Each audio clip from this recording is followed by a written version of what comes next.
Nous sommes actuellement dans la période pour la demande d'obtention du visa.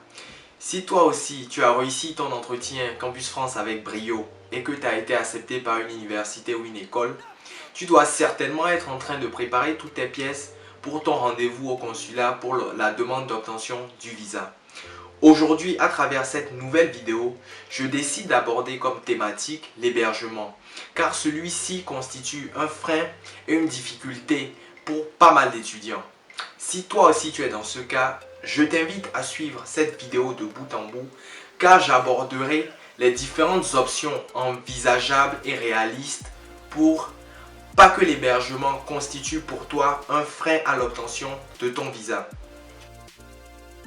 I got the power, yeah. Me I know the border, yeah. I know be footballer, but I sabi. Salut à toi, moi c'est Christian Azad de la chaîne Étudier et Vivre en France. À travers celle-ci, j'aborde de nombreuses thématiques sur la vie estudiantine en France en général et en particulier pour les étudiants étrangers.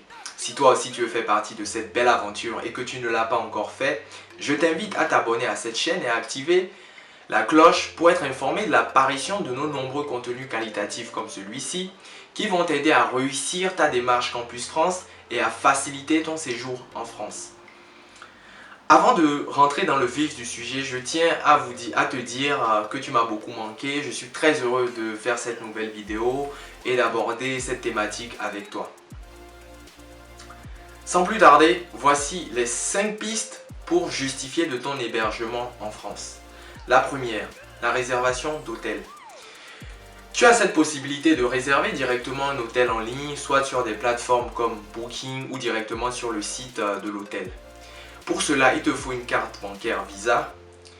Ou si tu ne l'as pas, tu peux demander à un ami ou à un proche qui est déjà en Europe de te faire la réservation en ton nom.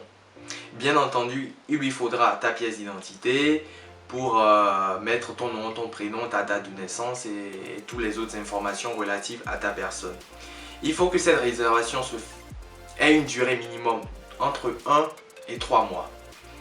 Par contre, fais très attention parce que quand tu fais une réservation sur certains sites d'hôtels, ils te prélèvent directement soit la totalité de la somme ou soit un acompte.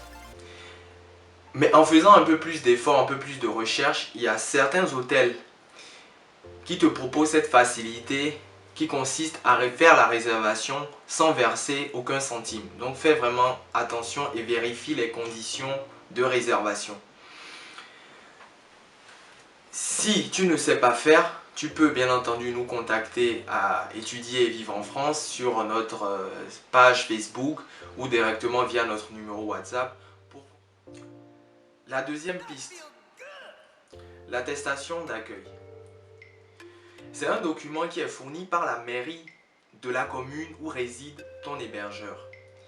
Il faudra nécessairement que cette attestation ait une durée minimum de 3 mois pour justifier du sérieux du séjour.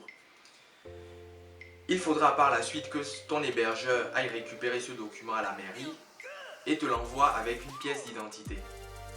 Je tiens à préciser que cette attestation qui est délivrée par la mairie a un coût. Donc il faudrait nécessairement que ton hébergeur se renseigne, mais je crois que c'est entre 20 et 50 euros. La troisième piste, l'attestation d'hébergement. Contrairement à l'attestation d'accueil, l'attestation d'hébergement est directement rédigée par ton hébergeur.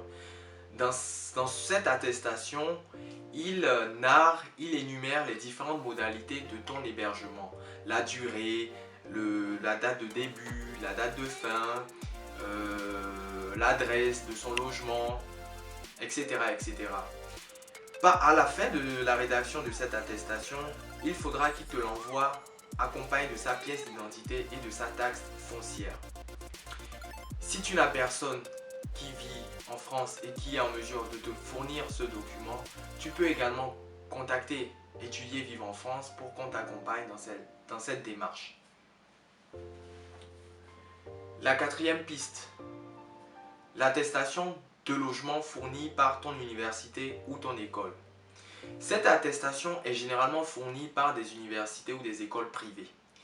Ce fut mon cas lorsque j'ai débuté, lorsque j'ai validé mon inscription au sein de l'université d'Angers. Celle-ci m'a fourni directement l'attestation de logement. Il faut impérativement que tu demandes à ton université s'ils ont la possibilité de te fournir cette attestation, parce qu'il y a certaines qui ont des partenariats avec des privés ou des agences qui leur permettent, facilitent la trouvaille d'un studio ou d'un appartement pour leurs étudiants.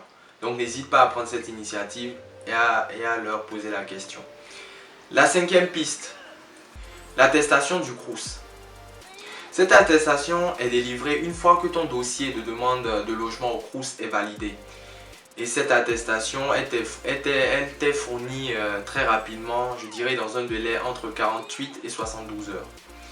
Mais celle-ci est difficile à avoir parce qu'il y a très peu d'offres pour beaucoup de demandes. Mais si tu as la possibilité d'avoir un dossier qui est validé par le Crous, c'est tout bénef pour toi. Mais je tiens à préciser une chose aussi. Le Crous ne fournit que cette attestation une fois que ton dossier est validé et qu'ils ont des chambres disponibles.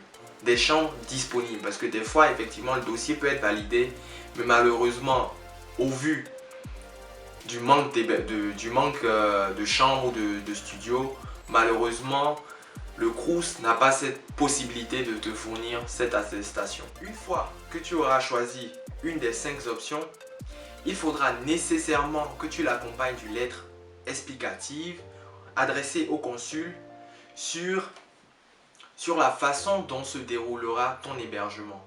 Est-ce que une fois arrivé à l'aéroport, quelqu'un viendra te chercher pour t'amener à l'adresse de ton logement, ou est-ce que tu prendras directement un train pour l'adresse du logement?